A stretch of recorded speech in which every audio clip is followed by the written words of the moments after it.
Hi, this is Pierre. I want to share with you a couple of thoughts on brand design and brand strategy and give you a couple of principles and values that you can use when you design your brand and your brand strategy.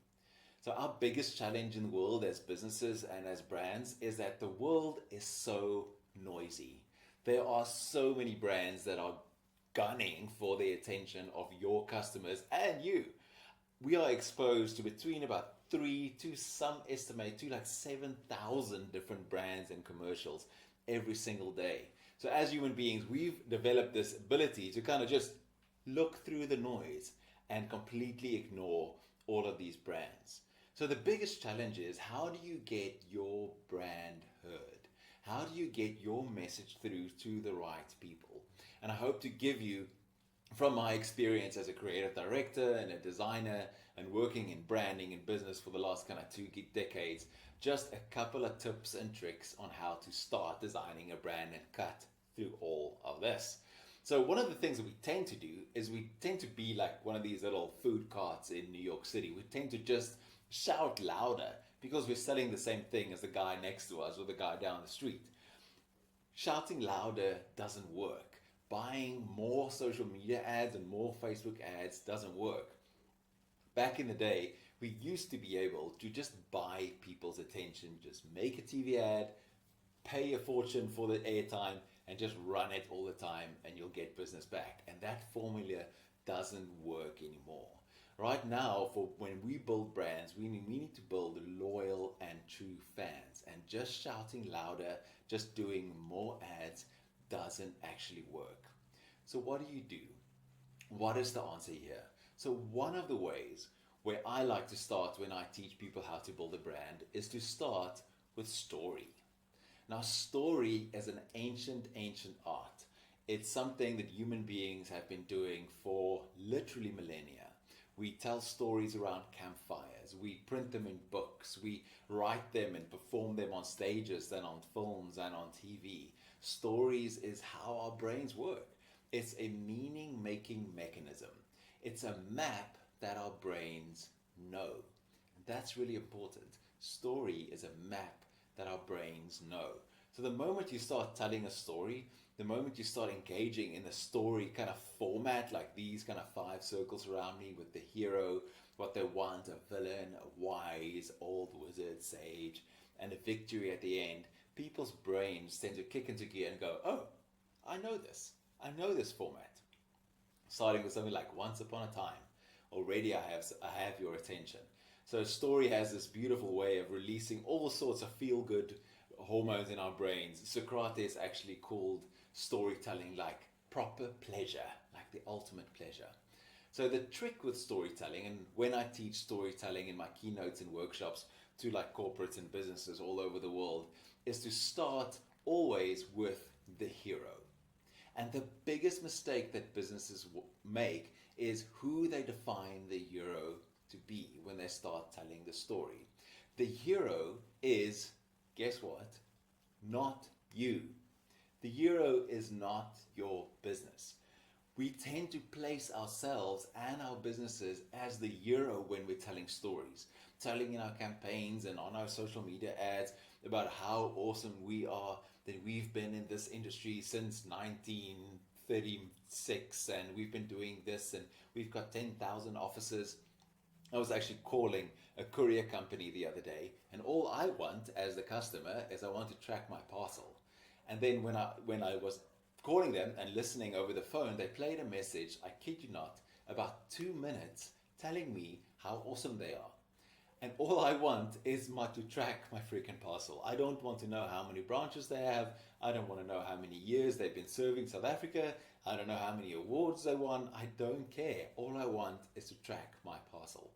So the biggest mistake that businesses can make when designing a brand and the messaging around it is to place themselves as the hero. Your customer is this person. Your customer is the hero. So you need to write your messaging and write all your communication in such a way that it places the customer, the person that you seek to serve, in the center of your story. Now, Seth Godin the very famous marketing guru, writes about this often, and he prefers to talk about customers as people we seek to serve, which is a beautiful way to talk about it. And he and many others, including me, will say to you that design, all design, and brand design starts with empathy. Empathy used to be the kind of the soft word that didn't really belong in business, but in the last couple of years, empathy is one of the biggest words in business. To really truly understand your customer and what they want and what they need, and then what they want to experience. All design, when we sit down and design, we think about how do we want our hero to experience us when they engage with us. It's not just about the logo.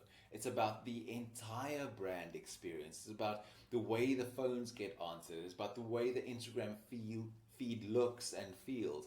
It's about the way the stores engage people. It's about the experience they have when they call the helpline. All of those things are fundamentally start with empathy, with having empathy with your hero. And we also have to understand that our heroes no longer just care about the product. They also care about what you stand for. Do you stand for the rights and the things that they believe in? And what are those things that they believe in? Do they care about the environment? Do they care about waste? Do they care about recycling? Do they care about human rights? Do they care about gender equality? Do they care about LGBTQ issues? Those things are really important to know so that you can match those people with you. The trick is, though, to talk about those things authentically and then also with authority. The second thing when you start designing your brand is, why should I come to you? Communicate to me why you can solve this problem. What authority do you have in this field? Can you actually help me? Can you give me the experience that I want? Whether that experience is at a spa or a bank, whether it's at a hardware store or a salon. There's a certain experience that I want, and I want to know whether or not you can do that for me. So there's a couple of different ways to talk about branding, and I want to give you about what a brand is. And I want to give you just a really simple way to understand brand and brand design and strategy so you can have a place to start building from. So my friend Fred Rode, who is the founder of Hey the Chef and does training for thousands and thousands of entrepreneurs, talks about branding in a beautiful and simple and concise way, and echoes with my own belief about branding, which is awesome. So a brand is fundamentally a message that's wrapped in a promise. A brand is a promise. It's more than just a logo, more than just a website. It's a promise of an experience that will solve a need that you have, that will solve your problem. And this is what you need to think about. What is your brand's promise? When I've engaged with your brand, what would I walk away feeling like? Will I walk away with my problem being solved? What are you promising me when I engage with your brand? And so many brands actually neglect this part. What are you promising me? And then the second thing, after you've figured out your promise, which is inside of your messaging, all of your messaging, is you need to be pervasive. You need to be where the people are. If your people are hanging out on TikTok, that's where you need to be. If your people are hanging out in malls or in restaurants or at festivals or on Instagram or wherever or in corporate offices, like that's where you need to be. It's like the difference between going fishing and going hunting.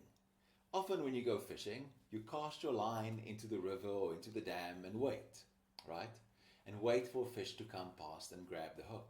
But when you go hunting, you actually have a very definite idea of what you want, which animal you want, and then what gear you need to complete the hunt. So it's a very different way of thinking about finding customers. Is to rather go hunting than go fishing. And then lastly, you need to be consistent. And this is one of the big problems and big mistakes that brands make, is that they're not consistent in their messaging. And then it confuses the customer and it's unclear. It's like, I don't know what you are promising me. I don't know which of my problems that you are seeking to solve. How do you want to serve me? And because many of us are entrepreneurs and business leaders, we have like a million ideas all the time popping up like popping candy. But the discipline comes down to being consistent. To whenever you create a piece of content, ad campaign, an experience, you have to go back and say, does this fit into our hero story? Does this still make the same promise of the problem that's going to be solved? Does this still offer the same experience? And that's how you build this world of experience which your customers, those who you seek to serve, can enter into. And the last little bit that I want to tell you, which is really, really important, is to keep your promise. This is something that we learn when we are like 2 and 3 years old. When you make a promise, you keep a promise. And that makes or breaks a brand. When I engage with your brand, because I've seen your messaging, it's about me, it places me at the center, it promises this great experience, it promises to solve my problem, and you don't keep your promise, you don't actually solve that problem, you don't offer me that experience from start to finish, you have one chance, maybe two, before people disengage, especially in an online space. It's one click away from losing that customer. And often what I see is people build a beautiful experience on, for example, their Instagram feed. But when they call the front office, they're not having that same experience. When they walk into the store, they're not having that same experience. Or vice versa. They walk into this beautiful store and then go and look for you on Instagram, and then the Instagram feed doesn't match with that. It doesn't offer the same experience. So you need to keep your promise across all the platforms, across all the experiences that you create, and still tap into that same story. And that's how you'll build a brand that people will not only buy from and engage with, but will love. Something that serves them, that gives them the experience that they want, that fulfills their needs, that places them as in the center as the hero of the story. That is a brand that people will love and will engage with and spend their money at. I hope that this helped you at least just a little bit and gave you a bit of a foothold to start designing a brand. So remember, start with empathy, make a promise, then tell everyone who you think will love your brand, like those people you seek to serve, tell all of them, and then lastly and most importantly, keep your promise. Thank you so much for listening.